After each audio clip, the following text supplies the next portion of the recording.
지난해네요, 벌써. 네. 까마득한 옛날 같네. 12월 3일에 김건희 여사의 이모, 네. 김건희 이모, 고모, 예. 이런 통화 내용을 보도했었는데 그날 마침 또 비상계엄이 선포가 됐었습니다. 예, 정말 까마득히 먼 옛날 같은데요. 얼마 안 됐습니다. 12월 3일이니까 이제 뭐 한 2달 정도. 예. 그리고 그날 서울의 소리가 압수수색 당했죠? 그날 오전에 서울의 소리 이명수 기자가 김대남 전 대통령실 행정관 예. 5시간 녹취록 보도한 게 이철규 의원이 고소한 게 있습니다. 그렇죠. 자기의 명예훼손 했다니까. 그렇죠.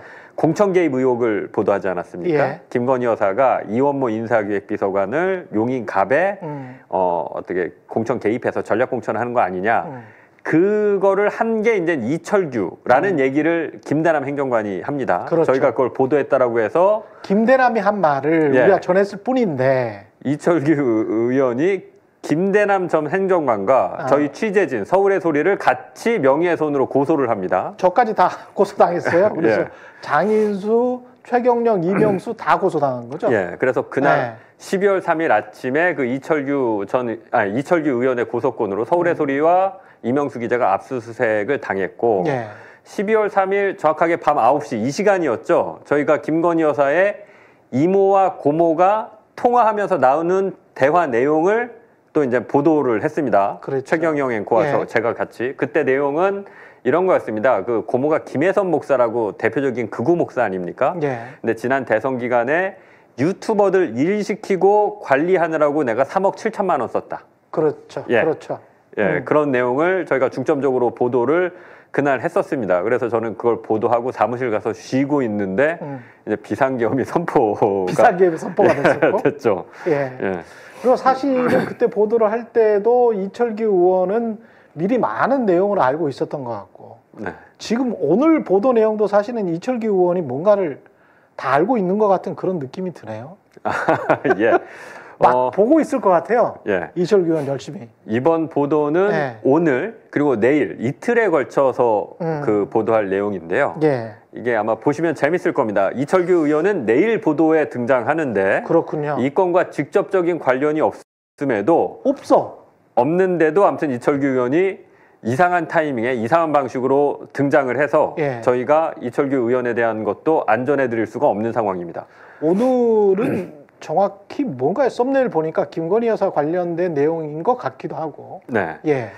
그 오늘 보도할 내용은 사실 이전까지의 보도 내용과는 좀 결이 많이 다릅니다. 예. 이 주 무대가 이제 강남의 룸사롱, 예. 정확하게는 룸사롱 중에서도 가장 이제 고급 등급, 고급 레벨이라고 하는 이른바 템프로. 이른바 템프로? 라고 예. 하는 곳에서 김건희의 측근들이 자주 모입니다. 김건희의 측근들. 예. 그러니까 남자들이. 예, 자주 모입니다. 예. 모여서 여기서 많은 일들을 합니다. 예, 그리고 불법이라고 볼 수밖에 없는 또 일들도 저지르고요. 되게 좀 그래서 이거를 있는 그대로 사실 전해드리기가 예. 사실은 좀 격이 많이 떨어집니다. 예, 기본적으로 배경이 이제 그 그렇죠. 룸사롱에서 노는 얘기들이기 때문에 좀 품격은 떨어지지만 근데 이게 사실 첫 번째 리포트를 보면은 왜 이 리포트를 하는지 잘 모를 수가 있기 때문에 네. 두 번째, 세 번째 리포트까지 쭉 보셔야 돼요. 네, 맞습니다. 어떤 부분에서 공익성이 있는지는 이제 두 번째, 세 번째 이렇게 쭉 나오니까. 네, 맞습니다. 예. 예, 내일 보도할 것까지 해서 저희가 이제 그래서 나름 공익성이 있다고 하는 부분 그리고 또 이것이 김건희 여사의 뒷배가 아니면 또 설명이 되지 않는 부분들. 예. 근데 그거는 나중에 이제 질문을 해봐야 되겠습니다. 김건희의 측근인지 윤석열의 측근인지 호가 호의한 건지 아니면 알아서 긴 건지 아니면 또 밑에 사람이 뭘 전화를 한 건지 그거는 지금 여러 가지로 우리가 추정을 해봐야 열려져 있어야 될 것 같아요. 예, 그 사실은 보다 더 취재를 해야 되는 부분인데 그렇죠. 저희가 취재를 하다가 어느 정도 한계에 막힌 게 정부 측으로부터 이제 그 수사기관으로부터 정확하게는 정보를 받아야지 그 팩트들을 다 의혹에 대해서 확인할 수 있는데 일단 취재가 거기서 막혔습니다. 그래서 일단 검경이 가지고 있으니까. 예, 가지고 있다가 이제 보도를 하는데 보도 이후에라도 좀 진실이 밝혀졌으면 좋겠습니다. 일단은 첫 번째 리포트를 보고 이야기 나누시죠. 서울의 소리 이명수 기자는 2023년 7월 강남의 한 룸사롱을 찾았습니다. 이 기자가 룸사롱을 찾은 이유는 취재 때문. 사전에 입수한 정보를 바탕으로 마담에게 과거 단골 손님들에 대해 물어봤습니다. 그 사람들이요, 검진법사 천남이랑 차이 오빠랑 최이라고 지금은 아닌데 그때 당시 아버지가 회장님이시고 아들이 이제 사장님이죠. 건진법사의 처남 찰리. 과거 제약회사를 운영했다는 회장의 아들 최모 씨가 그녀의 단골 손님이었다는 얘기. 이들과 같이 온 사람들도 있었습니다. 그때 당시에 저는 이제 차이 오빠도 통해서 나간 일 하시는 분들도 오시고 경호 쪽도 오시고 국회의원 경호원과 국회의원이 건진법사 처남과 같이 놀러 왔다는 겁니다.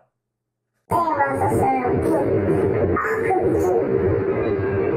국회의원이었는데 국회의원 누구예요, 진짜 그럼? 이름이 기억이 안 나는데 얼굴은 기억이 나거든요. 국회의원 이름은 기억하지 못했지만 경호원이 누군지는 정확히 알고 있었습니다. 잠깐만요, 오빠. 제가 카톡 사진으로 한번 확인할게요. 너무한 사람 잡으면 안 되니까. 맞아, 오빠. 이분 맞아요. 경호. 오빠, 이분 맞아요. 당시 마담이 보여준 휴대전화 화면입니다. 마담은 이 경호원의 휴대전화 번호를 땡땡 오빠 찰리라고 저장해놨습니다. 그의 실명 뒤에 기억하기 쉽도록 함께 왔던 찰리를 써놓은 겁니다. A씨는 2022년 대선 과정에서 윤석열 국민의힘 후보의 경호를 맡았던 업체의 팀장입니다. 윤석열 대통령 선거 때 책임 경호팀장이고 아까 그분들이 경호팀장들이었습니다.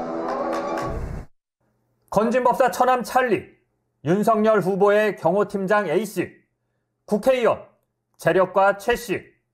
이들이 지난 대선 과정에서 강남의 룸사롱을 함께 드나들며 의기투합했다는 겁니다. 경호원도 그렇고 찰리도 그렇고 최도 그렇고 한 4-5명씩 왔었거든요. 아무튼 나란 일 하시는 분들도 계시고 또 윤석열 그 라인이니까. 저널리스트 장희수입니다. 네. 사람이 많이 등장합니다. 일단 네. 건진법사 처남 찰리가 등장하고요. 국회의원도 같이 왔었다고 하고 경선기간에 윤석열 후보의 경호팀장이었다는 말이죠.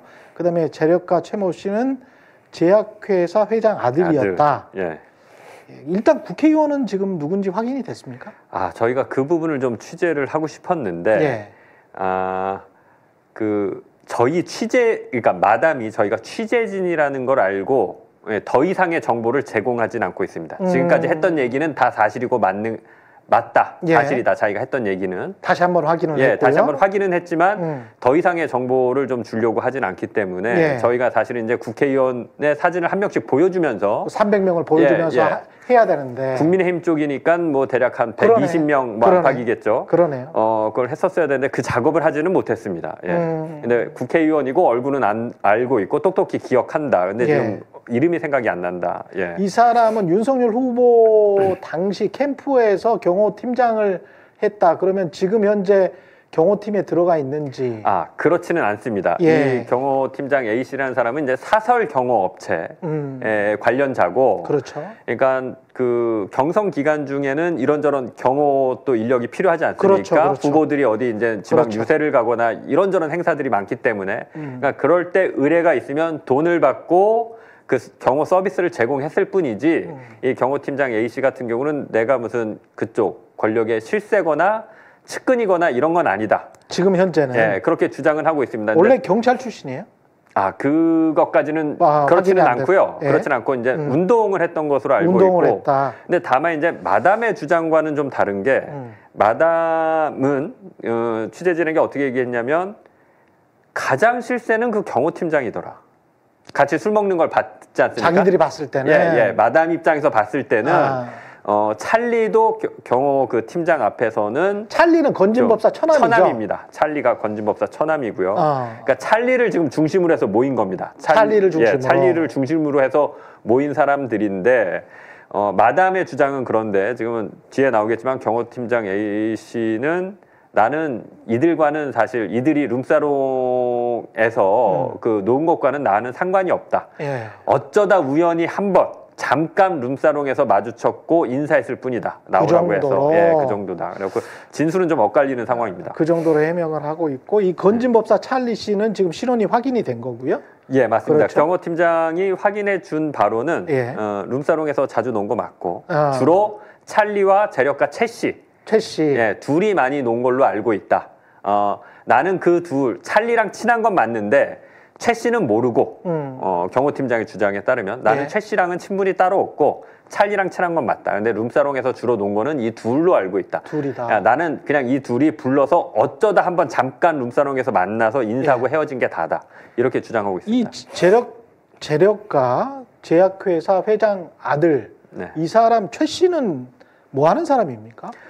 지금 정확하게 저희가 누군지 확인은 못했습니다. 예. 본인 주장에 따르면 한 제약회사를 한때 인수해서 잠깐 운영했다. 뭐 이런 얘기가 있는데 취재진이 또 취재를 해본 것에 따르면 다른 쪽에서 나오는 얘기는 제약회사랑은 상관이 없고 그 경상도 쪽에서 나라로부터 받은 어떤 사업 그러니까 나라가 줄 수 있는 사업이 많습니다. 특히 이제 관광 사업 같은 거 관련해서 특정 구간에 뭐 케이블카를 한다든지 어떤 뭐 놀이 시설을 설치한다든지 이런 것들 이제 정부로부터 허가를 받아야 되는데 경치 좋은 곳에 그런 걸 운영하면서 돈을 번 재력가로 알고 있다. 또 이런 상반된 본인은 제약회사라고 마담한테 얘기했다라고 하는데 저희가 취재한 다른 소스로부터는 제약회사는 상관없고 경상도 쪽에서 어떤 그런 관광산업과 관련해서 나라로부터 받은 인프라를 활용해서 돈을 벌고 있다.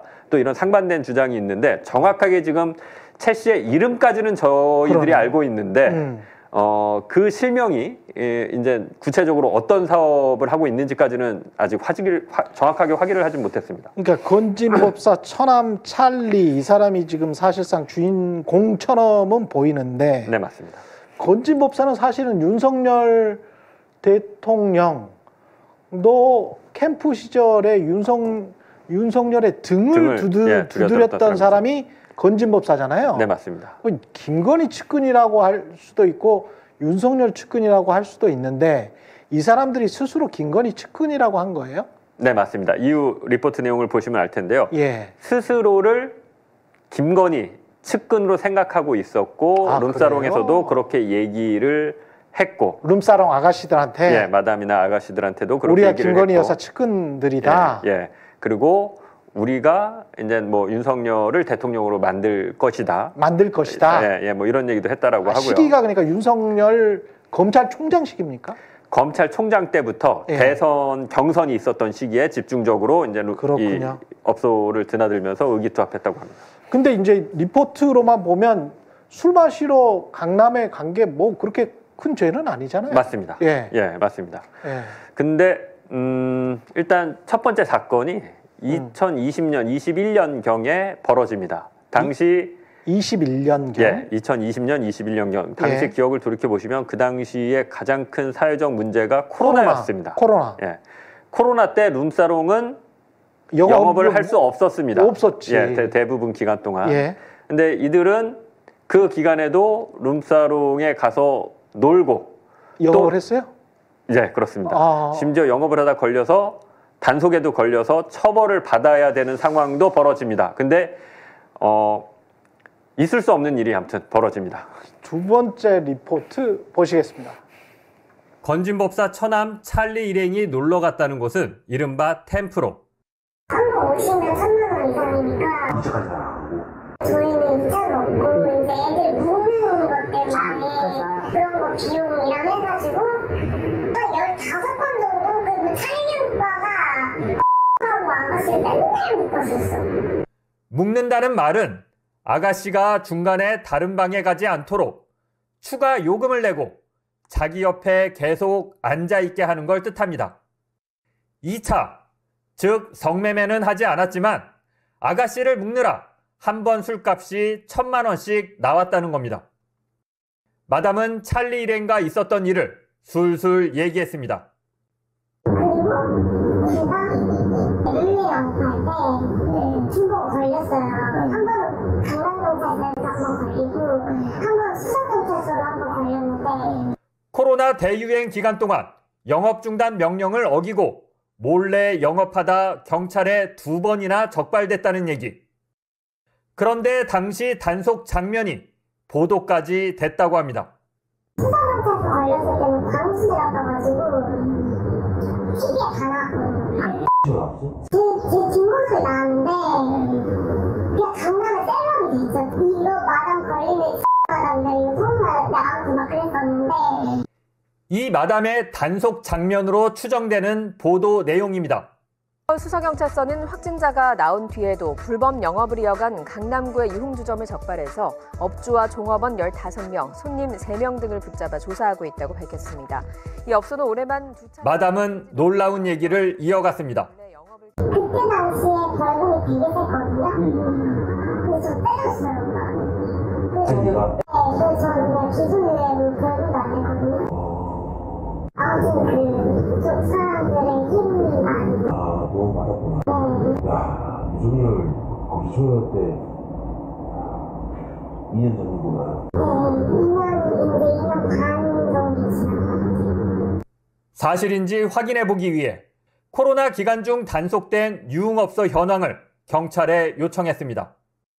하지만 경찰은 구체적인 업소명이 적힌 자료는 없다며 제공하지 않았습니다.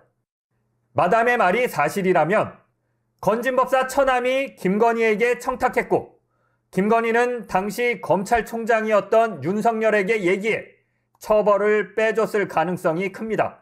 건진법사님이랑 그 영부인이랑 친해서 건진법사님 아래는 완전 끔뻑끔뻑하고 그리고 어쨌든 영부인이 수가 좋잖아요. 주말에 다 했잖아요. 그래서 뭐라고 하면 무릎을 꿇을 정도로 영부인님 나이가 붙습니다. 건지검사가 아니, 윤석열이. 그래서 우리는 내가 윤석열이랑 친하진 않지만 우리는 건희 누나가 있으니까 이런 얘기도 있었어요. 기소유예를 해준 게 맞는지 그 사유는 무엇인지 수사기관의 설명이 필요해 보입니다. 저널리스트 장희수입니다. 우리는 건희 누나가 있으니까 그런 말을 직접 들었다는 것이고 상식적으로 단속을 2번 당했어요. 네. 근데 벌금을 2번 다 안 냈다. 네. 그리고 2번이나 기소유예를 네, 2번 다 기소유예로 벌금 한 푼 안 내고 처벌을 면했다는 겁니다. 지금 유튜브를 보시는 강남의 룸사롱 마담 또는 업주분들 중에서 혹시 단속 2번 당했는데 2번 다 벌금 안 내고 2번 다 검찰이 기소유예 해주더라. 그 손 들고 제보를 해주시면 감사하겠네요. 있을 수 없는 일입니다. 그러니까 이거는 상식적으로 말이 안 되는데. 보통 이제 강남에 잘 나가는 업소들이 예. 경찰이나 어떤 검찰 이런 수사기관의 뒷배나 이제 권력자들의 뒷배를 이용해서 자기 업소에 단속이 안 나오게 할 수는 있습니다. 그렇지, 그런 그렇지. 경우는 종종 있습니다. 처음부터 단속에 네. 안 걸리게. 예, 안 걸리게 단속을 피해 가도록 그렇지. 우리 업소는 그거는 저희들이 취재하다 보면 종종 있는데 전화를 미리 해준다든가. 지금 보시면 알겠지만 예. 저런 식으로 단속이 현장 단속을 걸려서 언론에 보도까지 됐다고 지금 하지 그렇죠. 않습니까? 자기 등판이 다 나와서 저거, 유명해졌다는 거잖아요. 강남 그 마담들 사이에서 저거 누구 등짝 아니냐고 등판 아니냐고 유명해졌다고 그런 상황이 2번이 연출됐는데 기소유예를 빼줬다는 겁니다. 이거는 말이 이거는 되나? 사실 70년대, 그렇죠. 80년대에 대한민국에서나 가능했던 거고 민주화되고 나서는 사실 일단 단속에 걸리면 어떤 식으로든 처벌 수위를 또 좀 낮게 해줄 수는 있습니다. 그렇죠. 예, 이건 벌금을 좀 낮게 해준다든지. 예, 근데 대단한 뒷배가 작용했다라고 볼 수밖에 없는 상황입니다. 근데 마침 그 사람이 술 먹은 사람이 건진법사 처남이었다는 거죠. 예, 예, 건진법사 처남이고 그리고 당시에 윤석열은 검찰총장이었다. 그리고 대선 후보였다. 네.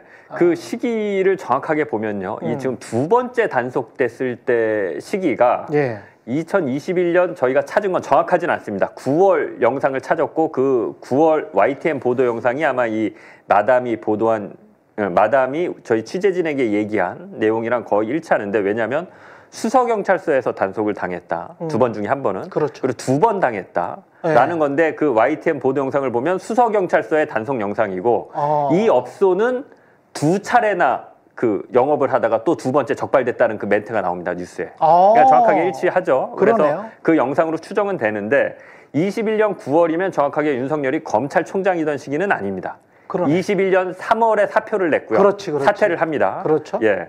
하지만 윤석열 지금 현재는 이제 탄핵 심판 중인데 그렇죠. 윤석열은 검찰총장으로 막강한 권력을 누리다가 2019년부터 2021년 3월까지 그렇죠. 막강한 권력을 누리다가 국민의힘 사퇴하면서 바로 국민의힘 유력 대선 주자로 활동을 했기 그렇죠. 때문에 검찰에 대한 어떤 지배력은 뭐 검찰총장이든 아니든 뭐 이 당시에 가장 윤석열의 권력이나 어떤 검찰에 대한 어떤 입김은 가장 강력한 시기였습니다. 이거는 지금이라도 경찰이나 검찰이 떳떳하다면 밝히면 될 것 밝혀야 같아요. 됩니다. 예, 기소유예를 해준 적이 없으면 없다. 기소유예를 해준 게 맞다라면 저희가 그 업소와 이 마담의 실명까지 알고 있습니다. 예. 그래서 기소유예를 해준 정당한 이유가 있으면 정당한 어떤 이유가 있다라고 밝히면 됩니다. 이게 권력이 사유화돼서 실제 삶의 현장에서는 어떤 식으로 그렇죠. 이용되고 맞습니다. 있는지가 정확하게 드러나는 하나의 단면이어서 그런 측면에서 좀 지저분한 내용이긴 합니다만은 어쩔 수 없이 이제 보도를 하게 된 거죠. 당시 이 코로나 기간에 유흥업소의 불법 영업, 몰래 영업은 굉장히 사회적으로 큰 문제였고 그렇죠. 정부 당국에서 이거를 단속하기 위해서 굉장히 많은 공권력을 투입했고 마담도 얘기하지 않습니까? 당시 벌금이 엄청 셌다고. 그렇지. 예, 걸리면 굉장히 중한 처벌을 받았습니다. 그렇죠. 당시는 사회적인 분위기가 그랬고. 근데 그 상황에서도 단속에 2번이나 걸렸는데 다 기소유예를 빼줬다는 겁니다. 이게 그러니까 최경영 앵커가 얘기한 대로 저 세상 사람들 얘기가 아니라 권력이라는 그렇죠. 게 거기에 줄된 한낱 룸사롱 마담도 그런 사람들한테 줄만 될 수 있으면 이런 엄청난 불법을 저질러도 빠져나올 수 있는 겁니다. 우리가 이게 아주 뭐 학문적으로 들어가면 정치학에서 크로니즘이라고 해서 연고주의라는 게 있거든요. 그래서 민주주의에서 부패한 쪽에서 나타나는 게 이게 연고주의, 끼리끼리 네트워크, 인맥, 연을 통해서 부조리가 발생하는 현상입니다. 전형적으로 이런 게 이제 정치학에서 말하는 연고주의거든요. 권력의 사유화를 통해서 밑바닥에서 완전히 썩어 문드러지는, 근데 그거를 경찰이나 검찰이 봐준 것 같은, 이거는 밝혀야죠. 예. 다음 보도 내용은 더 황당한 것 같은데. 예, 이렇게 단속에 걸렸기 때문인지 뭔지는 정확하게 모르겠으나 코로나 기간에 이들은 본격적으로 더 의기투합해서 아예 업장을 하나 차리기로 합니다. 다음 보도 보겠습니다. 코로나 기간 단속에 걸린 유흥업소 마담을 처벌받지 않도록 손써줬다는 찰리 일행. 이들의 대담한 행각은 이게 다가 아니었습니다. 그런 얘기 해도 되는지 모르겠는데 코로나 때 유흥 좀 받았잖아요. 그때 오빠들이 가게를 얻어줬어요. 찰리 오빠가 몰래 가게를 얻어주고 여수한테 장사하라고.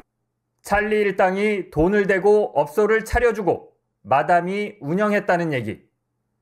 경찰 단속은 염려할 필요가 없었다고 합니다. 그리고 오빠들이 아직도 거기서 놀고 제가 아가씨들이 이렇게 하고 하늘에서부터 강제적인 형사들이랑 같이 해가지고 여기는 단속 때리지 마라 해가지고 그래서 혼자 돈 벌었는데 돈을 벌었다기보다는 그때 거의 진짜 그냥 오빠였어요. 이들이 차린 가게는 경찰 단속 대상에서 제외됐다는 겁니다. 마담의 설명은 구체적이었습니다. 네, 수사경찰서에서 일 다 봐주고 셌었죠. 광주대 그 몇 팀까지 뭐 1팀, 2팀, 3팀, 두두 팀 잘은 모르겠는데 아무튼 그 일을 다 봐주시더라고요. 거기 근데 그런 게 신기했었어요. 저는 광주대를 막아버리고 경찰이 못 오게 할 정도로 했다는 게 너무 신기했어요. 마담의 말이 맞다면 건진 처남 일행의 손길이 검찰과 경찰 내부에 깊숙이 뻗쳐 있었다는 얘기가 됩니다. 건진 법사 처남에게 사실인지 물어봤습니다. 찰리 씨 되시죠? 네네네. 건진 법사님 처남이라고 들어서 알고 있는데. 저는 잘못 보셨습니다. 대선 기간 동안 윤석열을 경호했다는 경호팀장은 현재 한 공단의 비상임 이사입니다. 그는 취재진의 질문에 평소 찰리와 친하게 지낸 건 맞지만 룸사롱에서 만난 적은 딱 한 번이었다고 설명했습니다. 갑자기 집에 있는데 연락이 와서 주소를 찍어줘서 여기 한번 와라 하고 어딘지도 모르고 갔고 그랬더니 거기가 술집이었고 보니까 그래서 아마 뭐 저를 왜 그렇게 묘사하는지 모르겠는데 그거는 뭐 제가 이제 제 개인적으로 만약에 그렇다면 술집 마담한테 제가 뭐 고소를 하든 해야 되는 내용인 거고. A씨는 찰리 일당이 단속에 걸린 마담을 빼주고 마담과 함께 유흥업소를 차린 일에 대해선 알지도 못하고 자신과는 상관없다는 입장을 밝혔습니다. 저널리스트 장희수입니다. 네, 간이 배 밖으로 나온 것 같기도 하고요. 검찰, 경찰이 뭔가 연계된 것 같은 무법천지의 세상을 본 것 같습니다. 네. 네, 맞습니다. 앞에서 설명드렸지만 많이 저희가 선진화되고 민주주의가 발전했고 그렇죠. 투명화되지 않았습니까? 예. 그래서 사실 그 코로나 기간 동안 다른 모든 업종들이 마찬가지겠지만 특히 유흥 쪽, 유흥업소들이 대거 문을 다 닫았습니다. 잘 나가는 업소들도 그때는 다 예외가 없었기 때문에 그렇죠. 많이 망하고 문을 닫고 영업을 중단하고 그래서 나중에 무슨 얘기가 있었냐면 코로나 끝나고 나서는 이제 그런 유흥업소들이 부족해서 자리가 없다 뭐 이런 얘기도 있었거든요. 근데 이들은 단속 아예 그 새로 가게를 차렸고 처음부터 단속이 안 나오게 찰리가 알아서 다 일을 봐주고 손을 썼다라는 겁니다. 찰리 오빠가 차려준 가게는 단속도 안 나왔다. 그때 아예 단속이 안 나왔다. 네. 그러니까 찰리가 이제 그 김건희, 윤석열을 통한 라인도 있었고 또 그거를 이용해서 자신도 이제 권력이 있다라고 해서 아마 경찰 쪽에 본인도 상당히 이제 마당발처럼 이렇게 친분을 쌓으면서 좀 관리를 했던 것 아닌가 이렇게 의심이 됩니다. 또는 행세를 했던 것 아닌가. 근데 그 행세를 한 게 그게 먹혔어. 이게 무법천지였는데도 그냥 그렇게 넘어갔어. 네. 그죠? 그러니까 이게 마담의 말을 들어보면 알 수 있는데요. 예. 마담도 이게 이제 그 강남 룸사롱에서 잔뼈가 굵은 사람일 텐데 그렇죠. 단속이 정말 한 번도 안 나오더라. 신기했다라고 얘기하지 않습니까? 예. 예. 그러니까 마담이 보기에도 룸사롱 마담이 보기에도 신기한 거야. 있을 수 없는 일. 예. 아 정말 대단한 권력인가 보다. 그렇지. 라고 생각하는 일들을 벌인 겁니다. 예. 마담 지금 휴대전화에 찰리, 건진법사 처남 찰리 이렇게 적혀 있었고 네. 그 전화번호로 누가 한 겁니까? 전화를 제가 걸었습니다. 그렇죠. 장인수 기자가 전화를 한 거죠? 제가 이제 찰리한테 전화를 걸었는데 예. 처음에 전화를 걸면 받습니다. 찰리냐고까지는 인정을 하는데 찰린 거는 인정한다. 건진이냐고 묻자마자 이제 건진법사 처남이냐라고 하니까 묻자마자 건진과의 관계를 묻자마자 잘못 걸었습니다 하면서 끊는데 예. 저희가 확인한 바로는 찰리 씨의 핸드폰 맞고요. 실제로 룸사롱 다니면서 놀았던 거 맞고요. 그리고 주로 찰리와 재력가 최모 씨 둘이 중심으로 해서 룸사롱에 많이 갔고 이 둘이 국회의원, 경호팀장, 뭐 이렇게 당 관계자 이렇게 데리고 와서 같이 술 먹으면서 놀고 어떤 대선 기간 동안에는 대선 전략과 같은 것들도 상의하고요. 저런 식으로 또 이제 업소를 차려서 자기네들이 직접 운영도 하고요. 이게 이런 사단이 나고 마담이 사실상의 제보까지 하게 된 것은 결국은 아까 보니까 한 번 가서 술 마시면 1,000만 원이라고 하니까 여러 번 갔으면 뭐 상당한 돈이 나왔을 것 같은데. 아까 지금 한 번에 1,000만 원씩 15번 1억 5천이라는 술값 얘기가 나왔습니다. 15번? 네. 예, 15번. 이제 그 내일 전해드릴 내용인데요. 그겁니까? 비용에 관한 문제입니까? 그렇습니다. 이 1억 5천. 1억 5천을 누가 내느냐? 누가 냈느냐? 예. 낼 것이냐 말 것이냐? 낼 것이냐 말 것이냐? 예. 생각해보니 이쪽 입장에서는 또 언뜻 그런 생각이 드네요. 내가 차려줬는데 1억 2천만 원 정도, 1억 5천만 원 정도는 안 내도 되는 건가? 이런 착각을 했을 수도 있네. 그런데 이들이 술값이 문제가 된 게 이 마담과의 관계에서만 생긴 술값이 아니라 아니에요? 이 룸사롱만 간 게 아닙니다. 아니에요? 강남 일대의 많은 룸사롱을 돌아다녔습니다. 그리고 대단한 분들이네. 대체로 외상으로 술을 먹었고요. 예. 외상으로 술을 먹었으니까 이제 누군가는 내야 되는 거고, 예, 낼 것이냐 또 역시 말 것이냐가 문제가 되지 않겠습니까? 예.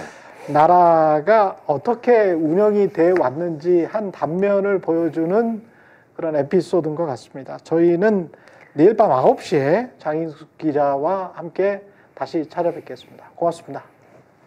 어제 보도 내용을 좀 정리를 해봐야 되겠습니다. 예. 어제 총 저희가 3개의 리포트를 그랬죠? 전해드렸습니다. 첫 번째는 이제 사실상 등장인물들과 이제 분위기를 소개하는 리포트였는데요. 건진법사, 처남 찰리라는 예명을 쓰는 찰리, 본명은 이제 김모 씨입니다. 그다음 재력가 최 씨, 그리고 저희가 신원을 확인하지 못했는데 모 국민의힘 국회의원. 예. 그리고 그 지난 대선 기간 동안 사설 경호업체의 대표이면서 윤석열 당시 국민의힘 대선 후보의 경호 팀장을 맡았던 또 A 씨, 이런 사람들이 서로 어울리면서 룸사롱에 수차례 드나들었다. 라는 내용이 첫 번째 리포트였고요. 뭐 술 먹은 거는 괜찮다. 네, 근데 뭐 거기까지야. 뭐 어울려서 술 뭐 부적절해 보이긴 하지만 거기까지야 저희가 뭐 이렇게 각 잡고 흔히 말하는 리포트를 할 내용은 아니었는데 두 번째부터 이게 좀 두 번째 리포트부터 내용이 좀 심각해집니다. 완전 이상했지. 코로나 2020년, 21년에 이제 코로나 대유행이 왔고 굉장히 심각하지 않았습니까? 그랬죠. 그때 1차적으로 정부가 했던 주요한 정책 중에 하나가 일단 유흥업소는 다 문 닫아라. 예외 없다. 영업 중단 명령을 내렸고 굉장히 세게 단속을 했습니다. 그리고 몰래 영업하다 적발되면 굉장히 엄벌에 처했고요. 그랬죠. 근데 이 업소가 찰리 일당이 단골로 자주 가던 그 룸사롱이 단속에 2번이나 걸렸는데 단속에 2번 걸렸어요. 예, 2번이나 걸렸는데 그 마담, 이들을 챙겼던 마담이 찰리 일행의 도움으로 아무런 처벌도 안 받고 2번 다 빼줬다는 겁니다. 찰리 일행이. 벌금도 안 냈고. 기소유예로 벌금 한 푼 안 내고 다 빠져나왔다. 근데 심지어는 YTN에 나왔던 업소였던 것 같다. 그렇죠. 보도 내용에 실제로 나오기까지 했습니다. 그렇죠. 이 수서경찰서에서 단속할 때 그 단속 영상이 나왔다. 그래서 마담의 증언을 보면 그때 이제 당연히 카메라 등지고 이렇게 했을 거 아닙니까? 카메라 가리느라. 내 등짝이 나왔는데 화면에 TV에 크게 나와서 저 등판 마담 누구 등판 아니야? 그 강남 룸사롱 마담들 사이에서 그렇게 회자가 돼서 유명한 등판이 됐다는 거죠. 유명한 등판이 됐다. 뭐 이런 얘기까지 하고 그래서 저희가 그걸로 추정되는 당시 보도 영상도 찾아서 보도를 했는데 일단 뭐 단속에 일단 걸려서 적발이 되면 그걸 빼는 거는 상식적으로 굉장히 어렵거든요. 그래서 도대체 이게 어떤 뒷배가 작용된 거냐. 이거를 저희가 좀 추적을 해봤더니 쉽지는 않았습니다. 수사기관이 일단 정보를 안 내놓는 상황이었고요. 세 번째 리포트는 이들이 자꾸 단속에 걸리니까 짜증이 난 건지 뭔지는 모르겠는데 이 찰리, 재력가 최 씨가 이 마담한테 아예 우리가 유흥업소를 조그맣게 차려줄 테니까 영업을 해라. 그래서 실제로 차려서 영업을 했다는 겁니다. 근데 이 마담의 증언이 어떻게 된 일인지 경찰이 단속을 한 번도 안 나오더라. 그러니까 찰리가 어디 뭐 강남서든 수서서든 광수대든 우리 업소는 단속이 안 나오게 다 사전에 손을 썼다. 작업을 했다. 나도 보면서 되게 신기했다. 이런 얘기를 합니다. 이게 이제 어제 저희가 보도해드렸던 내용입니다. 이게 국가적인 조직적인 범죄가 될 수 있다고 하는 게 타 업체들과 비교를 해서 가령 지금 김승원 의원실에서 자료를 내놔봐라. 그때 당시에 기소유예만 당한 업체들이 있냐? 단속당하고. 그리고 벌금도 한 번 안 낸 업체들이 이 업체 말고 다른 곳이 있느냐? 그리고 그 사유가 뭐냐? 네. 법적으로 타당하냐? 왜 이 업체만 봐줬냐? 그럼 봐준 배경에는 뭐가 있는 거냐? 진짜 권력의 뒷배가 있는 거냐? 그 권력의 뒷배가 누구냐? 누가 전화를 한 거냐? 이렇게 나온다면 이거는 국가적인 조직적인 문제거든요. 네, 맞습니다. 그렇죠. 그거는 이제 밝혀내야 되고 정권이 바뀐다면 제대로 경찰이나 검찰을 통해서 자료를 받아야 될 내용이 아닌가 싶어요. 예, 당시의 사안의 엄중함을 봤을 때 더더군다나 그렇죠. 그렇습니다. 코로나 대유행이 보통의 문제가 아니지 않았습니까? 이게 전 지구적으로 문제가 됐던 거고 정말 이 세기말을 연상시키는 그런 상황이 벌어지는 거 아니냐라는 공포가 도는 가운데 정부와 국민이 합심해서 이 코로나를 막기 위해서 정말 총력을 기울일 때거든요. 그렇죠. 예, 그러니까 유흥업소 같은 경우는 사실 그 업자들이 망하든 말든 이건 안 된다라고 해서 영업 중단을 세게 전면적으로 내렸던 건데 누구는 권력의 끈을 댈 수 있는 누구는 그렇죠. 버젓이 이렇게 영업을 하면서 이런 그런 온당치 못한 부를 축적하고 또 놀고 해도 괜찮다는 거 아닙니까? 그렇죠. 근데 그랬던 사람들이 스스로 아예 또 업소를 차렸잖아. 그렇죠. 또 업소를 차리기까지 하고요. 그런데 공교로운 건지 뭔지 모르겠지만 저는 뭐 그 연결이 확실히 돼 있다라고 의심하고 있는데 스스로를 김건희 라인이라고 하는 사람. 그렇죠. 김건희가 그 앞에만 가면 쩔쩔맨다는 건진법사의 처남이 이런 일을 벌였다라는 거죠. 그렇죠. 예. 오늘 보도할 내용 관련된 것 같은데 또 어떻게 보면 더 충격적일 수도 있겠습니다. 예.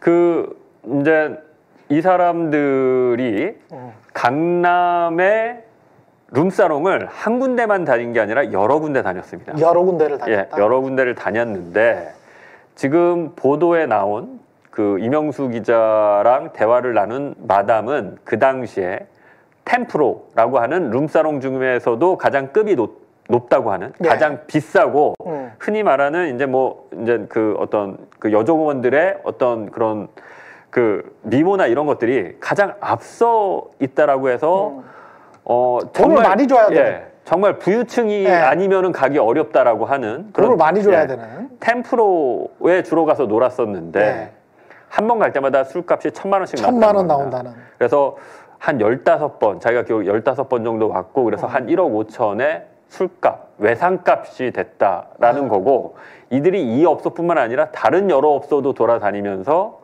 외상으로 술을 마십니다. 외상으로? 예. 그런데 이 외상 술값이 문제가 됩니다. 한번 리포트 보시죠.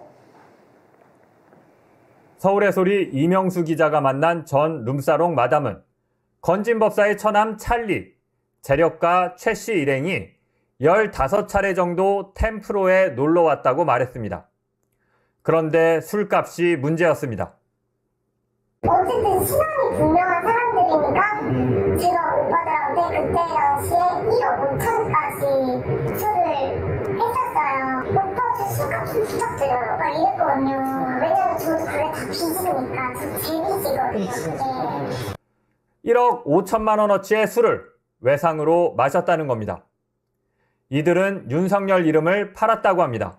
그때 당시에 막 국민의 윤석열 막 이러면서 막 이제 막 했을 거 아니에요. 오빠들이 야 윤석열이 대통령 되면 끝이야.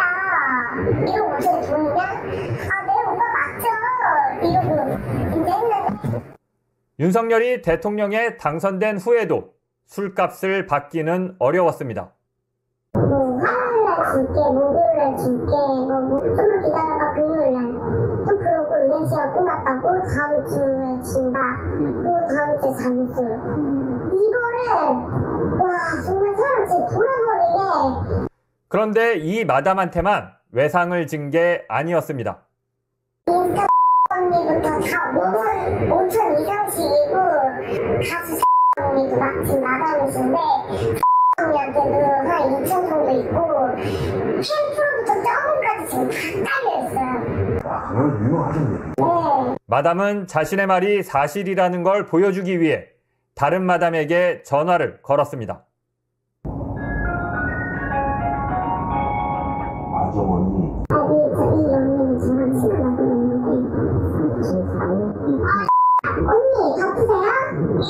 아니 그때 그 오빠가 방송한다는 그 언니 있잖아요. 했어? 안 했어? 그 언니 무슨 나이에 계시죠? 마담은 외상값을 받기 위해 결국 이들을 협박해야 했다고 합니다. 제가 마지막에는 턱을 쳤죠.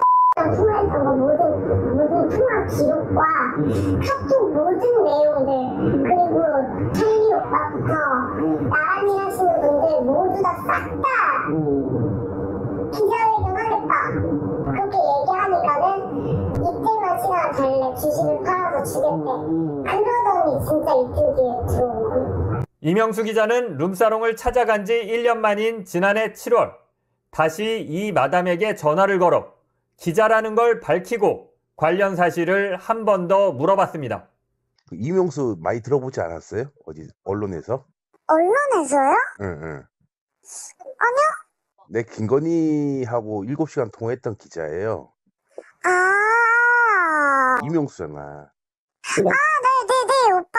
우리 그때 거기서 만났던 분 아니에요? 청담동에서 처음. 이 통화에서 마담은 1년 전 룸사롱에서 했던 얘기는 모두 사실이라며 자신이 했던 얘기들을 그대로 되풀이했습니다. 저널리스트 장희수입니다. 네, 나란 일 하시는 분들 모두 싹 다 기자회견 하겠다고 압박하니까 돈을 줬군요. 예, 이틀 만에 바로 입금을 했다라고 1억 합니다. 5천만 원을? 예. 그걸 이 마담은 어떻게 기억하고 있냐면 그 1억 5천이 자기 계좌로 들어왔기 때문에 한 방에 그거를 사실은 이제 이명수 기자한테 보여주겠다고까지를 얘기를 합니다. 그래요? 1억 5천. 이명수 기자 확인을 요청하니까. 근데 그때 어떻게 한 거냐면 재력가 최 씨가 돈을 안 갚으니까 세게 압박을 하니까 이제 그 재력가 최 씨의 아버지. 재력가 최 씨를 압박하니까. 아버지가 돈을 해서 보내준 걸로 알고 있다. 제약회사 회장으로 알려진 사람. 그래갖고 1억 5천을 이 마담은 받았는데 이 마담만 이런 게 아니라 이 마담이 알기로는 본인이 알기로는 아까 다른 언니 마담한테 전화를 했잖아요. 강남에 최소 4-5명의 다른 룸사롱의 마담이 이런 식으로 술값이 외상값이 수천만 원씩 다 물려있다라고 하는 겁니다. 근데 돈을 받은 사람은 내가 유일하게 딱 나만 받았다. 내가 액수가 억대가 넘어가다 보니까 커서 나만 받았고 나만 받았다. 뭐 4천, 5천 이렇게 뭐 되는 마담들은 이게 상대방이 너무 센 사람들이니까 그냥 어떻게 못하고 그냥 다 때렸다. 대통령 영부인 뭐 이렇게 대통령 영부인과 친하다라고 하고 실제로 국회의원 뭐 이런 사람들이랑 뭐 오고 이러니까 그냥 뭐 고소하거나 문제 삼아도 이거 안 되겠다 싶어서 다들 포기하고 지금 보면 고소했대라고 물어보니까 안 했대라고 하지 않습니까? 다 그냥 포기했다는 겁니다. 근데 어떻게 이런 말들을 이명수 기자한테 술술합니까? 그게 이게 어떻게 된 거냐면 이 마담이 기자회견을 하겠다. 국회의원이나 나란 일 하는 사람들, 너 건진법사 처남 이런 사람들이 와서 이런 식으로 룸사롱에서 놀고 기자회견 하겠다. 술값 떼먹고 하는 거를 기자회견 하겠다. 이렇게 압박을 했는데 마담이 그냥 압박을 한 게 아니라 누가 가르쳐 줬어요? 누가 가르쳐 준 겁니다. 그렇게 하라고. 마담의 다른 단골 손님 중에 누군가가 한 사람이 이거를 하소연을 하니까 이런 일이 있었다라고 하소연을 하니까 마담의 다른 단골 손님 중에 한 명이 그러면 돈 받으려면 이렇게 해봐 라고 해서 가르쳐준 대로 했더니 이틀 만에 돈이 입금된 거 아닙니까? 그렇구나. 근데 공교롭게도 그 방법을 알려준 사람이 이명수 기자랑 친해? 이명수 기자랑 직접 친한 건 아니고 한두 달이 건너서 이렇게 관계가 있는 사람이고 이 사람을 통해서 이 사람이 직접 한 건 아닌데 이 사람의 지인을 통해서 지인이 이명수 기자한테 제보를 합니다. 제보를 하고 아마도 이제 그 사람이 전화 한번 걸어줬을 것 같고. 그래서 이명수 기자가 이 템프로에 놀러 가는 게 아니라 그냥 가긴 가는데 그걸 상담해주는 내가 술값 대신 받아줄게. 그렇구나. 마담들 지금 술값 많이 떼였다며 내가 받아줄게. 다른 언니 마담들도 받아줄 수 있다. 예, 내가 받아줄게. 처음에는 이런 이제 얘기를 하는 겁니다. 상담용으로 갔거든요. 그러니까 마담이 다 얘기하는 겁니다. 찰리가 누구고 그러네. 최 씨가 누구고 국회의원도 왔고 이런 얘기를 할 필요가 없지 않습니까? 처음 보는 손님한테. 그렇지. 근데 이제 이명수 기자가 처음에는 기자라는 거를 밝히진 않고 그냥 가서 아니 들어보니까 강남 마담이 그 찰리나 최 씨 때문에 지금 속앓이를 많이 하고 있다고. 그렇지. 외상값 지금 수천만 원에서 떼어갖고 내가 사실은 이제 얘기 듣고 왔는데 그래 내 전문이다. 내가 전문이다. 돈 받아줄 수 돈 있다. 받아주는 전문이다. 그러니까 마담이 이제 그때부터 얘기를 하는 겁니다. 이렇게 됐고 저렇게 됐고 이렇게 해서 놀았고 그래서 처음에는 술값을 이제 떼었고. 해결사로 나섰네. 네, 그렇죠. 해결사로 나섰다가 나중에 한 1년 후에 내가 이제 리포트 하려고 나 사실은 기자다, 이명수다, 7시간 그 통화한 그 사람이다. 그렇죠. 예. 그러니까 다시 한번 이제 확인을 해본 거죠. 근데 기자라는 그러면서 걸 밝혔는데도 불구하고 마담이 말을 바꾸지 않았습니다. 말을 바꾸지 않았다. 자기가 했던 얘기는 다 사실이다. 그럴 수밖에 없는 게 마담 핸드폰에 이들의 뭐 명함이나 핸드폰, 뭐 찰리나, 그렇지. 뭐 그 경호팀장 A 씨나 이런 사람들의 번호가 다 있었고, 방금 보시면 알겠지만 다른 마담이랑 통화를 이명수 기자 앞에서 확인시켜주기 위해서 스피커폰으로 한 겁니다. 한 거네. 예, 통화를 한 겁니다. 그걸 예. 녹음한 거고요. 그러니까 이제 사실로 보입니다. 예. 지금 다음 리포트는 뭘까요? 이 사람들이 예. 황당하게도 예. 지난 대선 기간 룸사롱에서 선거운동도 합니다. 예, 별일 다 하는군요. 예, 다음 리포트 보겠습니다. 예. 서울의 소리 이명수 기자가 만난 마담은 찰리 일행이 룸사롱에서 대선 전략을 논의했다고 말했습니다. 안철수가 빠지기로 했다. 안철수가 빠지고 이렇게 움직일 거고 결국에는 윤석열이 대통령이 된다. 무조건 된다. 이런 얘기까지 했었어요. 그래서 그럼 오빠 정치판으로 짜고치가 보수적이네요. 이런 얘기까지 했었어요. 제가 들어도 듣고 신기하니까 저는 정치는 잘 모르잖아요. 그런데 이들의 행각은 영부인 측근이라고 하기에는 격이 많이 떨어졌습니다. 저한테 윤석열 그 임명장을 줬거든요.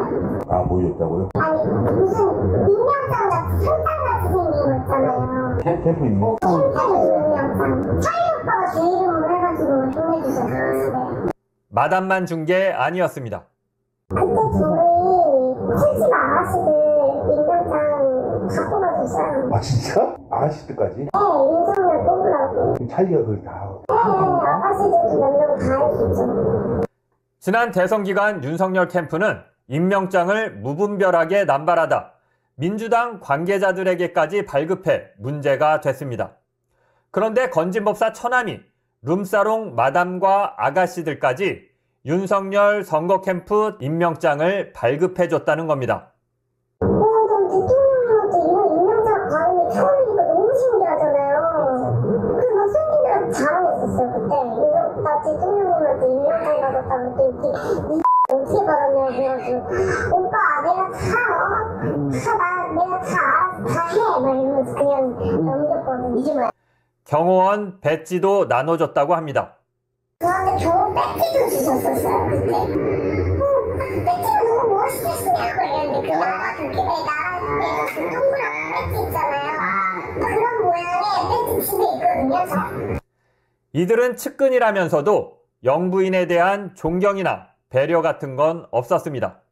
그런 얘기들 있잖아요. 그 영부인이 하루의 출신이며 더 역삼동이가 저기 술 따를 때부터 알았었고 찰리가?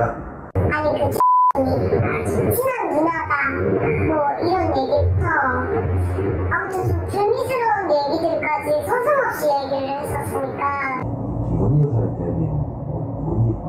영부인님이 친한 누나인데 실제 하루의 출신이고 그 윤석열 대통령을 위해서 팔고 하면서 대통령 만들었다. 아, 진짜 사람이 출신이야. 네, 만들었지. 그렇지. 나도 좀 영부인 될 수 있는 거네? 막 이러면서 장난쳤거든요. 관련 내용을 묻기 위해 연락해봤지만 찰리는 답을 하지 않았습니다. 저널리스트 장희수입니다. 네, 일단 임명장에는 뭐 강남지구 뭐 위원 뭐 이렇게 돼 있을까요? 보통 뭐 캠프 특보 아니면 캠프 어느 특보? 지역 위원 이런 위원. 식으로 많이 그 네. 캠프 그 임명장을 사실은 네. 보통은 남발하죠. 남발합니다. 남발해. 남발하는 건 맞아. 민주당도 어느 정도까지는. 근데 룸사롱 왜냐면- 아가씨들한테까지 준다는 거는 좀 예. 상상을 초월하네요. 저도 기자 생활 뭐 선배는 더 오래 하셨지만 20년 만에 처음 들어봅니다. 이 선거판 숱하게 겪어봤는데 그렇죠. 룸사롱 가서 마담과 아가씨들한테 이거 원래 남발하는 건데 그렇지. 처음 남발을 해. 들어봅니다. 예, 처음 듣습니다. 예. 예. 이게 품격과 관련이 있는 것 같은데 저 김건희 씨를 두고 하는 이야기는 이거는 좀 충격적이기는 합니다. 이 권력을 이용하면서도 또 그 권력을 어떻게 보면 속으로는 하찮게 봤다 이런 생각도 좀 드는 것 같고요. 그렇죠. 김건희의 뒷배를 아무리 봐도 이용해서 그렇지. 단속에 걸린 뭐 그 마담도 빼주고 룸사롱도 빼주고 단속에서 유흥업소를 차리기도 하고 그렇죠. 이게 사실은 김건희 윤석열 라인이니까 벌일 수 있는 대담한 짓이지 그렇죠. 자기들 힘만 갖고는 될 수 없는 일이거든요. 예. 그렇기도 하고 그러면서 특히 이제 경찰 단속도 빠져나오고 그렇죠. 그리고 건진 법사 자체는 조용히 있었지만 윤석열 집권 이후에 그 주변 건진 법사의 딸 그리고 이런 찰리 이런 사람들이 이권에 개입하기 위해서 굉장히 분주하게 움직인 걸로 알고 있습니다. 그렇죠. 그것 역시 김건희라는 든든한 배경이 아니면 이 사람들이 이렇게 설치고 다닐 수 없는데 그렇죠. 이용할 건 이런 식으로 이용하지만 다른 말은- 사람들 듣는 말은 데서 또 이렇게 해. 술집 마담에서 이거는 화류계 출신이다라고 지금 딱 단정지어서 얘기를 했다라는 이건 건데 확인된 사실도 아니에요. 그렇죠. 모르겠습니다. 찰리나 이 사람들이 저희가 모르는 뭔가 있는지는 모르겠는데 그렇죠. 우리는 확인은 못했어요. 지금까지 확인된 바에 따르면 김건희가 화류계 출신이다. 그러니까 전문적으로 돈을 받고 유흥업소에서 일한 경력이 드러난 바가 지금까지 없습니다. 그렇죠. 젊었을 때 좀 자유분방하게 놀고 남자들과 어울리고 이런 얘기들은 있었지만 전문적인 흔한 말로 무슨 어디 아가씨 이렇게 활동을 했다는 건 없는데 그렇죠. 이 사람들은 무슨 이유에서인지 자기들이 잘 아는데 화류계 출신이다. 심지어 모 팔고 술 따르고 그렇게 윤석열을 대통령으로 만들었다라고 얘기하는데 이거는 사실 나가도 좀 한참 나간 얘기입니다. 그렇지. 김건희가 젊은 시절에는 좀 그렇게 놀았을 수 있는데 어찌됐건 알 수가 없죠 우리가. 검찰총장이 된 이후에는 그래도 행동에 어느 정도는 조심하지 않았겠습니까? 검찰총장이 되고 고위검사가 되고 검찰총장이 된 이후에도 김건희가 어디 가서 술 따르고 하지는 않았을 텐데 그렇죠. 이 사람들은 지금 그렇게 비하를 해서 얘기하는 겁니다. 김건희가 술 따르고 자기 모 팔고 해갖고 그렇죠. 윤석열 대통령 만들었다. 이거는 좀 나가도 한참 나간 거고 그렇죠. 저는 뭐가 떠오르냐면 저희가 작년 9월에 보도했던 김대남이 윤석열을 향해서 꼴통이라고 하지 않았습니까? 그랬네. 비슷하네. 근데 이들은 김건희를 향해서 또 화류계 출신이다. 술 따라서 남편 대통령 확인도 만들었다. 안 된 사실. 이런 얘기를 막 이렇게 남들 듣는 데서 하는 겁니다. 술집 마담이나 측근이고 라인이나 그렇지. 사람들이. 근데 참 이게 어떻게 보면 권력 앞에서는 머리를 조아리면서 다른 쪽으로는 그 사람들 욕을 한단 말이죠. 그렇죠. 예. 근데 이게 사실은 기강이 안 서 있어서 그래요. 맞습니다. 예. 그러니까 김건희, 윤석열 주변에 몰려 있는 사람들의 속성이 이런 사람들이라는 겁니다. 어떤 사적으로 이용만 해먹으려고 하는. 그렇죠. 정치적 지향이나 그렇죠. 이념이나 가치나 아니면 어떤 인간적인 매력에 감복하거나 탐복해서 이렇게 따르는 게 아니라 순순히 어떤 그런 물질적 이익, 자신의 욕망을 추구하기 위한 수단으로 모이다 보니까 뒤에서는 이런 식으로 이렇게 저희들도 김건희나 윤석열을 비판하는 저희 같은 언론인들도 어디 가서 이렇게까지는 얘기를 안 하는데 이들은 뒤에서 이러고 있었던 거죠. 예. 근데 세 번째 리포트가 아주 지금 중요해 보이는데 어떤 내용인지 상당히 궁금합니다. 지금 이철규 의원이랑 통화한 내용이 있네요. 이 작년 11월에 이철규 의원과 이명수 기자가 통화를 합니다. 그리고 사실은 이 통화 때문에 어제 오늘 보도를 하게 된 계기가 됐습니다. 그렇지. 이거 굉장히 중요한 것 같습니다. 어떤 내용인지 세 번째 리포트, 마지막 리포트 보시겠습니다. 지난해 11월 친윤 핵심인 국민의힘 이철규 의원이 이명수 기자에게 전화를 걸었습니다. 예, 의원님. 기자, 나한테 새벽에 전화했었네. 그러니까 술 먹고 자는데. 그러니까 미안해요. 그거 바로 끊었어요. 이 의원은 김대남 전 대통령실 선임행정관 얘기부터 합니다. 그리고 예. 김대남이 그놈은 언제부터 이렇게 접촉을 해가지고 그렇게 내 보니까 대단하다 우리 기자. 뭐 내가 한 거 없어요. 어떻게 대통령실에 있는 놈을 어떻게 그냥 그렇게 포섭을 해가지고. 김대남 행정관 얘기를 하던 이철규 의원은 갑자기 이명수 기자의 다른 취재 내용을 물어봅니다. 아니 건진 주변은 또 어떻게 저게 접촉했어? 나요? 나 건진은 취재 안 했는데. 이 기자가 아니라고 하자 이 의원은 구체적인 내용을 이야기합니다. 뭐 건진 처남이란 거 술집에 가가지고 술 마시고 술값 안 갚은 거 그거 취재했는데 그냥 그거 했다던데. 그거 어떻게 알았어요, 의원님? 그거 어떻게 알았어? 내가 취재한 건데 그거 오래됐는데. 바싹 한 사람도 있잖아. 야, 의원님 진짜 정보를 진짜 굿이다 그거. 와. 그 내가 어디서도 우리 영관님한테도 내가 보고 안 드렸던 건데. 단순히 알고 있는 정도가 아니었습니다. 이철규 의원은 이명수 기자의 취재 내용을 속속들이 파악하고 있었습니다. 거기에 현직 경호처도 있나? 네, 경호처 애들도 있지. 현직. 그거는 좀 파악해봐야 돼요. 아니 경호처 애들이라는 거지 이게. 그게 경호처. 그 의원이 그거 어떻게? 근데 의원이 지금 내 취재한 거 어떻게 알았어요? 근데 나 회사에 보고도 안 했는데 이거 나 지금. 이뿐만이 아니었습니다. 이명수 기자는 2023년 국민의힘 소속 국회의원의 비위 행위를 취재했습니다. 그런데 이철규 의원은 이 내용까지 다 알고 있었습니다. 그 다음에 또 하나. 저기 지난번에 선거 무렵에 취재한 게 있지. 그 밑에 그 보좌관하고 도의원들. 그거 어떻게 알았어요?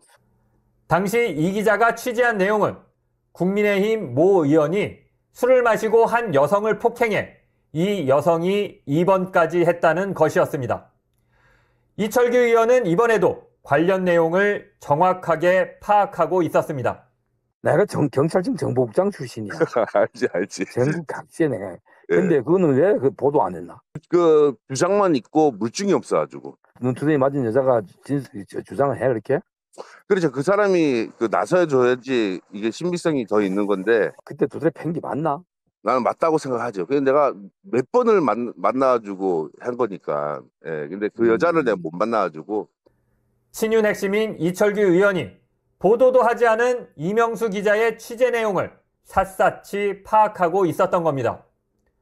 이철규 의원 역시 이명수 기자의 일거수일투족이 자신들의 관심 대상이라는 걸 숨기지 않았습니다. 의원님 그것도 아세요? 와, 왜 그거 취재한 것도 아는?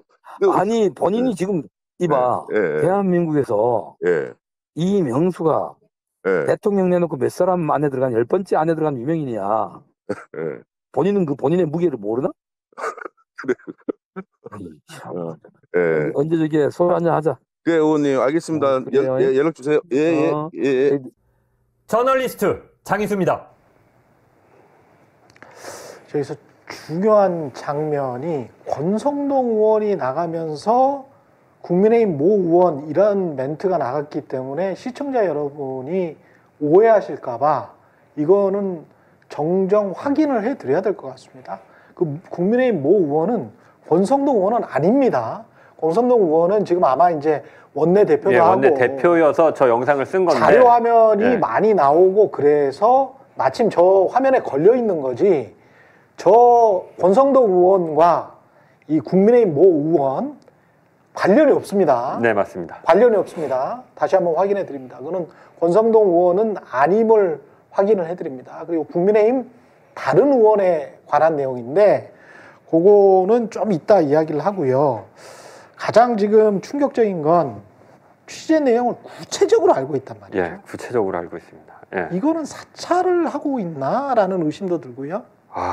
이게 그러니까 정확하게 알 수는 없는데 지금 일단 이철규 의원은 내가 경찰청 정보국장 출신이다. 그러니까 경찰을 통해서 지금 이 정보를 취합한 것처럼 그렇게 지금 얘기를 하고 있습니다. 약간 뻐기면서 그렇게 이야기를 했지. 예. 근데 사실 경찰청 정보국장 출신이라 하더라도 경찰이 수집한 정보를 여당 의원한테 줄 수가 있나? 여당 의원한테 줄 수 없습니다. 경찰은 공무원으로서 중립의 의무가 있는 거잖아요. 네, 맞습니다. 경찰관이 만약에 자신들이 생성한 정보를 이런 식으로 누설했다면 공무상 비밀 누설죄에 해당할 수 있습니다. 그걸 그리고 정기적으로 누설하는 것 같은데 이거는 말이 안 되지. 이게 그렇죠? 어쩌다가 하나 들은 게 아니라 이제 뒤에서 얘기했지만 저희가 취재하다가 이명수 기자랑 제가 취재하다가 아까 그 국민의힘 모 의원의 그 여성 폭행건 같은 거는 아예 덮은 건입니다. 취재하다가 덮었어. 취재하다 덮고 저희도 잊고 있던 건입니다. 그런데 다 알고 있는 데다가 거기에서 그 술자리에 누가 있었는 것까지 다 알고 있잖아요. 예, 다 알고 있습니다. 보좌관이나 뭐 몇 명이 더 있었던 것까지 다 알고 있잖아. 그래서 저는 이거를 이렇게 추정을 합니다. 그러니까 지금 조선일보도 한번 그런 기사를 썼는데 그 용산 서울의 소리에 4번 당했다 이런 기사를 낸 적이 있습니다. 그러니까 이제 이명수 기자가 7시간 녹취록, 그 다음에 이제 디올백, 그 다음에 김대남 행정관 녹취록, 그리고 또 특종은 아니었지만 김건희 여사의 심야 계산책 요 영상을 확보합니다. 그러니까 연달아서 지금 김건희 어떤 특이하거나 이상하거나 잘못된 불법 행동이 이명수 기자한테 지금 연달아 4번을 걸렸거든요. 그러니까 김건희 입장에서 보면 이명수 기자가 요새는 뭘 취재하고 다니는지, 혹시 나와 관련된 걸 취재하지 않는지, 이명수 기자 또 이것뿐만 아니라 김건희의 친척들을 또 엄청 만나고 다녔습니다. 그러니까 당연히 궁금했을 거고, 권력자의 관심, 그 알고 싶은 게 생기면 그 밑에 사람들은 알아서 움직입니다. 그 권력자의 어떤 욕구를 충족시켜주기 위해서. 그런 차원에서 친윤 핵심이라고 하는 이철규 혹은 또 그 외 다른 사람들이 이명수 기자의 좀 동태를 파악했고 이철규 같은 경우는 경찰 출신에다 권력도 있기 때문에 그런 식으로 어떤 경찰 조직이나 이런 거를 통해서 정보를 수집한 것이 아니겠느냐. 지금 이렇게 좀 추정을 해볼 수 있습니다. 이게 너무 구체적으로 많이 알고 있기 때문에 만약에 이 고리가 성립이 된다면 김건희 그리고 그 밑에 이철규 그리고 또 다른 라인 그리고 그 밑에 정치적으로 중립을 지켜야 할 공무원들, 검찰이나 경찰 이쪽에서 이런 일이 있어요. 여당 의원은 이런 일이 있고요. 야당 의원은 이런 일이 있어요. 라고 하면서 보고를 해요. 집권여당의 실세들에게. 그러면 검찰, 경찰 또는 수뇌부 그리고 집권여당의 실세 그리고 용산 이런 쪽에서 이제 캐비넷에 하나하나 차곡차곡 넣어. 그러면 이거야말로 빅브라더인 거죠. 권성동 원내대표가 민주당을 비판했던 것 똑같은 일을 지금 의심할 수밖에 없는 거예요. 무슨 뭐 카카오톡 검열하는 거 아니냐 뭐 이러면서 비판을 했잖아요. 네, 맞습니다. 이런 일은 만약에 이 일이 지금 이걸 알고 있잖아요. 알고 있으면 이철규 의원이 여당 의원의 어떤 부정적인 일까지 알고 여당 의원을 조정할 수 있다? 라고 한다면 맞습니다. 야당 의원들은 이런 질문까지 생기게 되는 거거든요. 지금 이철규 의원이 알고 있는 내용을 보면 그러니까 취재를 하다 보면 기자들의 취재라는 게 100% 또 이 보안 유지가 안 되는 경우도 있습니다. 사람들, 관계자들을 만나서 묻고 다니기 때문에 그러니까 이철규 의원도 이명수 기자의 취재를 어떻게 들을 수도 있는데 그 정보의 수준이라는 게 지금 리포트 보셨으면 알겠지만 경호처도 있나? 라고 묻거든요. 정확하게 지금 핵심만 찔러. 핵심을 파악하고 있고 저희가 취재 초반에 가장 관심을 기울여서 취재했던 부분입니다. 왜냐하면 현직 경호처 윤석열의 경호팀장이라고 지금 마담이 표현을 했기 때문에 그러면 지금 현직인가? 저희도 취재했던 부분이 그리고 어떤 식으로 지금 경호처 안에 있는 건지 어떤 식으로 경호에 가담한 건지 직급은 뭐였는지 그리고 이 경호팀장이라는 사람이 지금 비상임이긴 하지만 공단의 이사로 가 있습니다. 공단 이사가 되려면 또 역시 정권에서 도와주지 않으면 공단 이사를 함부로 가지 못합니다.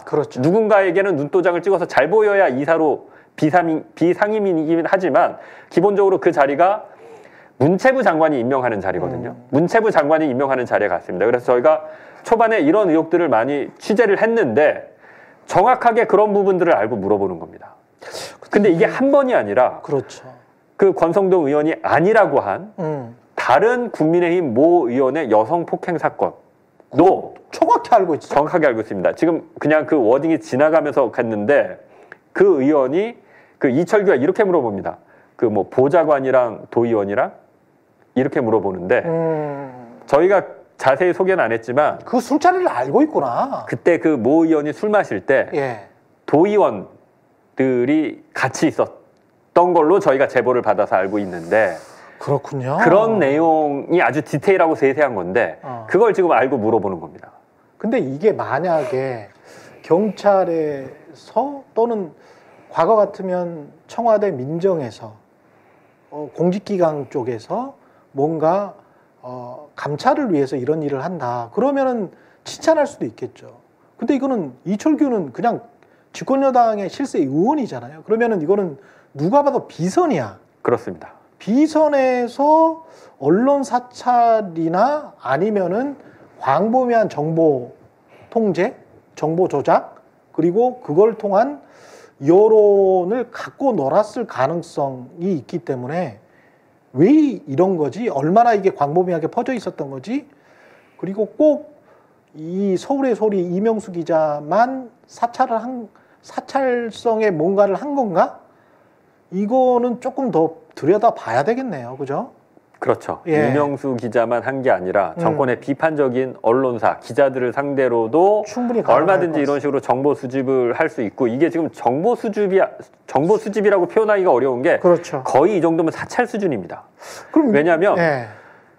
그 국민의힘 모 의원 폭행 의혹 같은 경우는 저희가 나름대로 굉장히 보안 유지에 굉장히 힘을 썼습니다. 그렇죠. 예, 이게 워낙 민감한 내용이고 저희가 취재한다는 것조차도 좀 잘못 나가면 안 되는 거고 제보자가 있었기 때문에 제보자하고만 좀 은밀히 취재를 했었고 취재를 진행하다가 결국 리포트 보신 대로 그 피해 여성을 만나지 못해서 조용히 덮은 건입니다. 그런데 그거를 한 1년 정도 지나서 한참 뒤에 예. 근데 그건 왜 보도 안 해? 라고 물어보는 거거든요. 예, 거의 사찰이라고 지금 보입니다. 이거는 정권이 바뀌면 검찰과 경찰이 어떤 역할을 했는지 거기에 따라서 검찰과 경찰을 어떤 방식으로 통제를 해야 되는지에 관해서 민주적 통제를 해야 되는지에 관해서도 진지한 논의가 필요해 보이고요. 예. 예, 진실은 좀 밝혀줬으면 좋겠습니다. 그러니까 이게 12월 3일 비상계엄만 보더라도 그 전에 이런 식의 정보 수집을 저는 충분히 했고 것이다. 이 정보를 가지고 자신들의 국정 운영 그리고 어떤 여론 조작이나 언론 공작이나 그렇죠. 대언론 작업이나 이런 것들을 충분히 했을 것이다. 예, 이렇게 의심이 됩니다. 이 보도를 지금 보고 있을 가능성이 높으니까 이철규 의원이 만약에 이게 공무원한테 수집된 것처럼 보이거든요. 본인이 그렇게 얘기하죠. 자신이 경찰청 정보국장이다. 정보국장 출신이다. 자기가 뭐 경찰들 많이 요새도 만난다라는 뉘앙스로 얘기합니다. 이게 합법적인지 좀 밝혀주셨으면 좋겠는데. 이 변호사한테 문의해봤더니 아까 얘기했지만 만약에 경찰이 정보를 자신들이 수집 생성한 정보를 이철규 의원한테 얘기했으면 공무상 비밀 누설죄에 해당하고 그렇죠. 반대의 경우도 생각해 볼 수 있습니다. 경찰이 시켰다면? 예, 시켰을 수도 있죠. 권력자니까. 친윤이고 야 이명수 좀 요새 뭐 하는지 알아봐.